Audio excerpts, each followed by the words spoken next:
How to create a Binance account and complete KYC verification.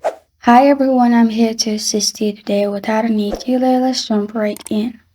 First, open Binance app. You'll find this kind of screen pop up.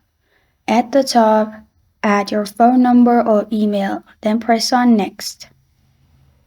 After you've added your email, you'll find this kind of screen pop up. In here, simply create a password and press on next at the bottom. After you have created a password, your account will be created and it will directly lead you to verification page in this way. Select your country at the top and at the bottom, make sure there's tick mark in both the boxes and press on continue at the bottom. Then, according to country, you'll find different verification. You can choose any verification that you prefer, then press on continue at the bottom.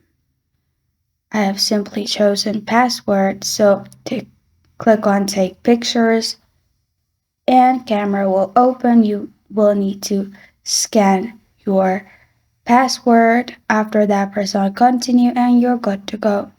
This is how to create a Binance account and complete KYC verification. Thank you for joining me today. If this video helps you out, please leave a like and subscribe for more. Got a question or want to suggest a topic? Comment below. Thank you for watching.